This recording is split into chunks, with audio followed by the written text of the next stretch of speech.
For me, it's a novel about how you live with other people. It's about family, it's about love, it's about how you articulate love, it's about the importance of being honest, it's about the difficulty of truthfulness. Your mother has died. She's had a heart attack. Is lying ever kind? Is it ever cruel to tell the truth? Or actually, is being truthful the most human and the most important thing that we can do to one another? Well, I don't know what to say.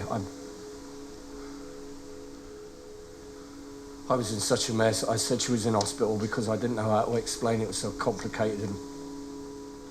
It's a story about family. I think it's a story about parenting and about being a child. And I think that the family in this show and all the characters in this try really hard to survive in not always the easiest world. This is my house too, in case you've forgotten. What, is your fancy man here as well? Don't do that, Ed. It is about difference, about how different we are and seeing life from different perspectives, and the way Mark Haddam has done that quite fantastically is to go to a perspective that we don't normally get and have the main protagonist be autistic Asperger's. I like looking at the rain.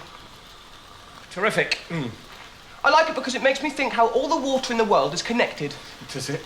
This water, this rain, has evaporated actually from somewhere like maybe the Gulf of Mexico, maybe, or Baffin Bay, and now it is falling in front of the house, and then it will drain into the gutter, and then it will flow to a sewage station where it will be cleaned, and then it will go into a river, and then it will go back into the ocean again. It relates to a lot of us all of the time. I think we all spend many hours of our life feeling perplexed by why are other people behaving in the way that they're behaving. 73, 79, 83, 89, 97. You scared the life out of me. Can I just get my bag?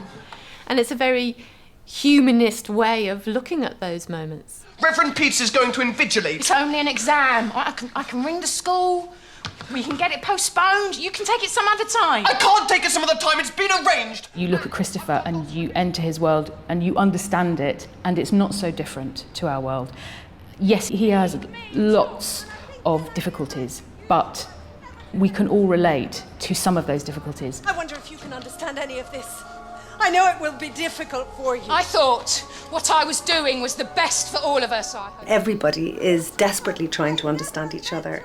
And obviously Christopher is an extreme version of that because he finds communication quite difficult. I want to go to London. Single or return? What does single or return mean? Do you want to go one way or do you want to come back? I want to stay there when I get there. The story that we're watching is a story of a family. And most families have times where it's difficult for them to communicate, look after each other, be truthful with each other. It will get better, I promise. Now, you don't have to say anything, not right now, but you have to think about it. And I suppose that's what the book and the play reminds us of.